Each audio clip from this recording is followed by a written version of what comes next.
Now, before getting further, I can see a lot of you looking at me thinking, why are his eyebrows dark and the rest of his hair grey?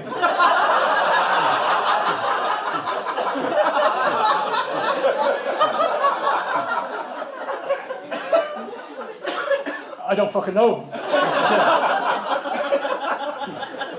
Can't exactly go to my doctor and say, why are my eyebrows dark and the rest of my hair grey? Say, I don't know, get out of my surgery, you mad Irish bastard. I don't know why your eyebrows are dark and the rest of your hair grey. Not that it's not an issue in my life. I don't wake up in the morning fretting about the fact that my eyebrows are dark and I just get on with my life. You have to fucking soldier on, don't you? In the greater scheme of things, it doesn't fucking matter. I mean, there's fucking wars and refugees and people starving. The fact that my eyebrows are dark and the rest of my hair grey, in the greater scheme of things, it doesn't fucking matter, to be honest with you, you know? I don't know why you brought it up in the first place.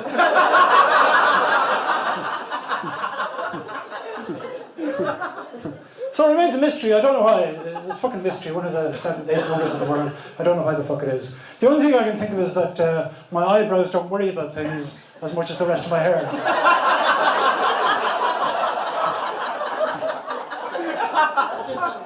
As you can see, they don't give a fuck. I'm not worried about world affairs or global warming or whether Yakult is good for you or not. They don't give a shite.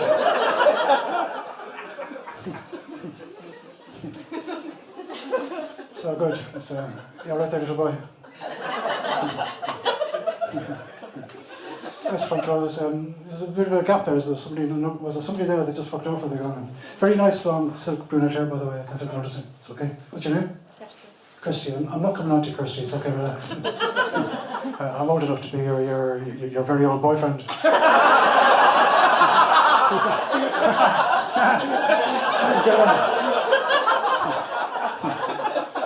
What do you think of my hair, Kirsty? It's shite, it's fucking shite. I tell you, I'm not very happy with my hair at the moment because I'm not sure if I've got the pH balance right at the moment. You know, when you wake up in the morning, you realise your pH balance has shifted overnight. And you can't find the shampoo that will restore the pH balance. I just spend the entire fucking day with a severe pH imbalance in your hair and sneezing at the same time, which is fucking dreadful. No, I'm more of a Garnier fructus man myself. With the light reflecting technology, I don't fucking know myself. Strutting along the street, reflecting light here and there, it's fucking brilliant. And I've been growing my hair long recently, you probably noticed. Oh, you wouldn't know, you've never seen me before, have you? Just have to take my word for it. Why would I lie? What's the fucking point of that? I have been. The fact is, if anybody thinks they haven't, they say, excuse me, I don't think you have, but you'd be wrong because it's my hair and I know I have. But I've discovered that by growing my hair long, it can work to my advantage quite a lot. For example, if I put my hair like this,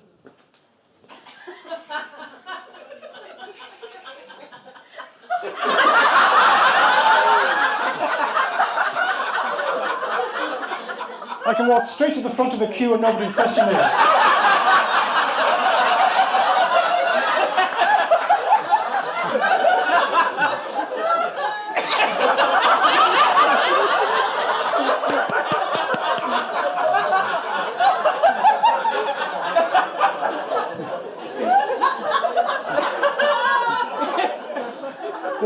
There's one thing I've noticed in life. It's surprising how paranoid someone at the top of a ladder becomes if a complete stranger starts climbing up after him.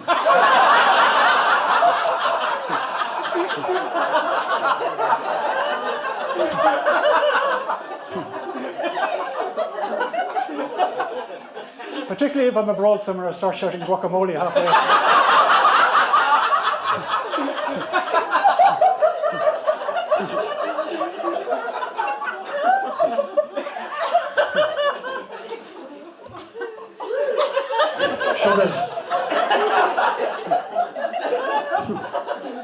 Albert Einstein has been mentioned a few times. Anybody else? Any other suggestions? Albert Einstein, anybody else? No? Joseph Fritzl, yes. Thank you very much, you bastard.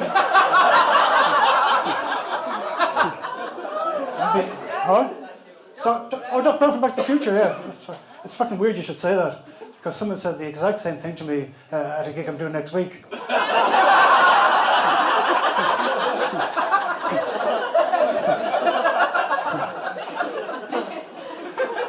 Well, I see a lot of you drinking. I'm not drinking tonight. I'm on the water tonight. The reason is I got very drunk yesterday. That's not actually a joke. That's just a build-up to the story. But if you find it funny, that's fucking brilliant. I got very drunk yesterday. I was drinking from lunchtime yesterday all through the day, and I got very drunk. I had a very bad hangover, but I was very, very drunk, extremely drunk. It was one of the drunkest I've ever been in a long time. And I'll get to the point, anyways. Anybody else ever accidentally sat in a baby? Just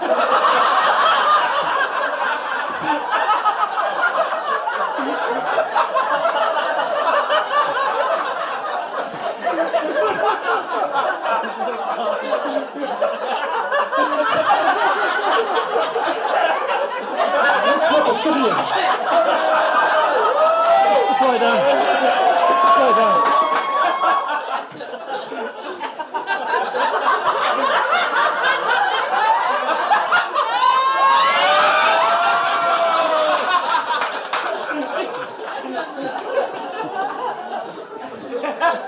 That's it, fuck off.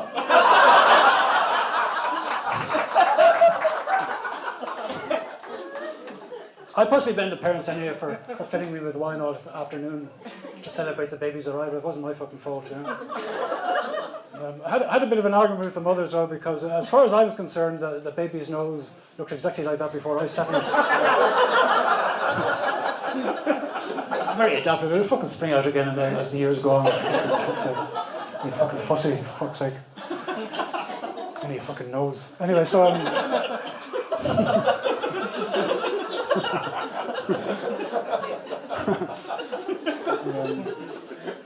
so you're all drinking. Fair play to you. That's good. I take it none of you are drinking and driving, are you? No. You can't fucking do that anymore, can you?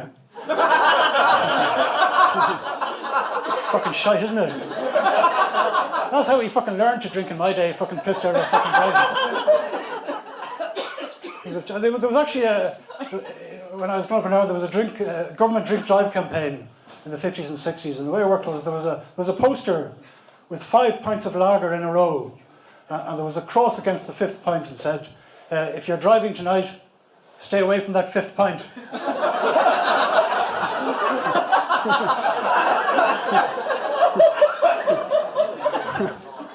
Nobody gave a fuck, it didn't matter.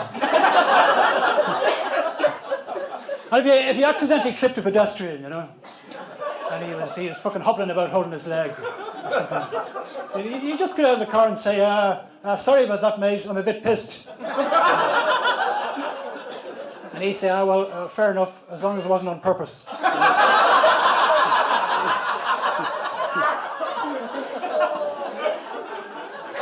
Things were a lot more relaxed.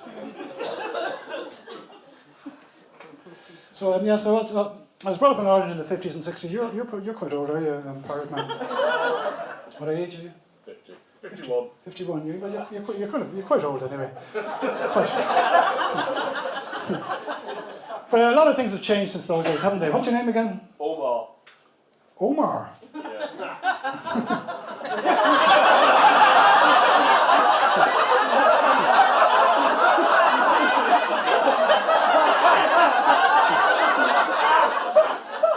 Peace.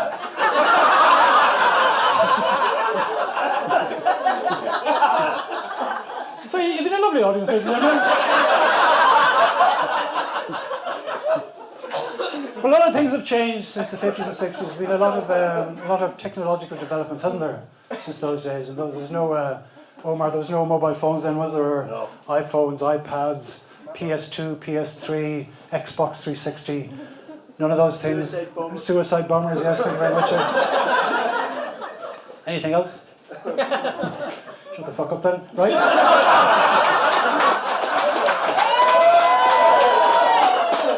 Fucking director, do you want to have a fucking word?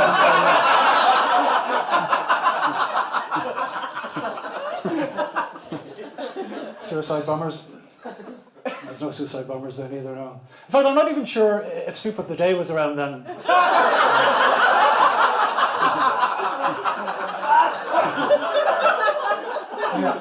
Back in the good old days before soups became competitive, you know.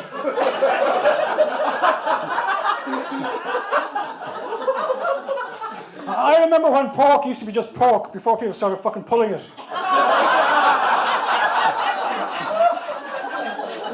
fuck is that all about? It's just a pork chop. Leave it alone, for fuck's sake. Hasn't done you any harm. There was no fucking baristas back then either. No baristas. There was only. You didn't have a choice of coffee in those days. There was only one type of coffee. It was called a cup of coffee, I think.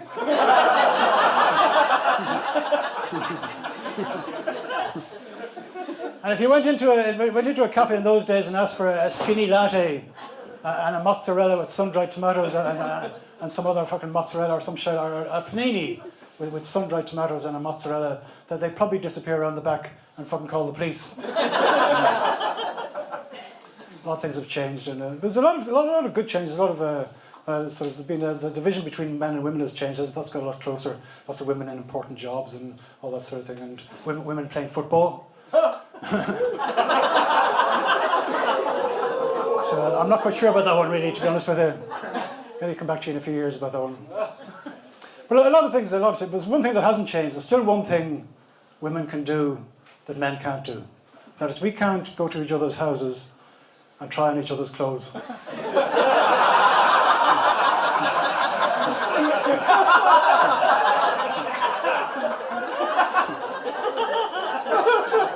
No, we can't. It doesn't fucking work, does it? It's sort of like, Eddie, do you want to try my jeans? Yeah, I'll try on yours, yeah. It's just fucking stupid. It wouldn't fucking work, would it? And periods are a difficult time for women, aren't they? Periods are a difficult time for women. You know this, Omar, probably. But it can also be difficult for men. I'll tell you why. Because a woman knows, unless she's pregnant, that is, that she's going to have a period every month, you know. But when a bloke has one, it's totally unexpected. It could be fucking anywhere. It's a good job that's being a comedian. I quite like it. Do you think it's a hard job being a comedian? Yeah. Yes, it's not. It's not fucking hard. The worst that can happen is you die in your arse and just go home and have a roast chicken or something. Nobody gives a fuck. So it's not a hard job. There's a lot of harder jobs than being a comedian. I'll tell you what, an easier job than being a comedian is being a painter. I don't mean a painter decorator. I mean an artist painter. I'll tell you why, because they don't have to face the public, do they?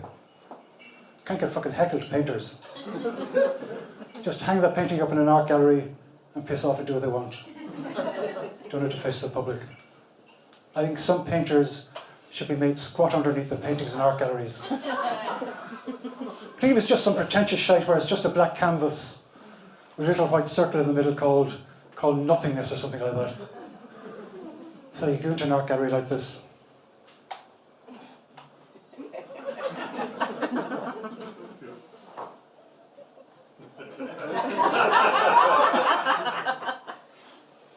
Shite!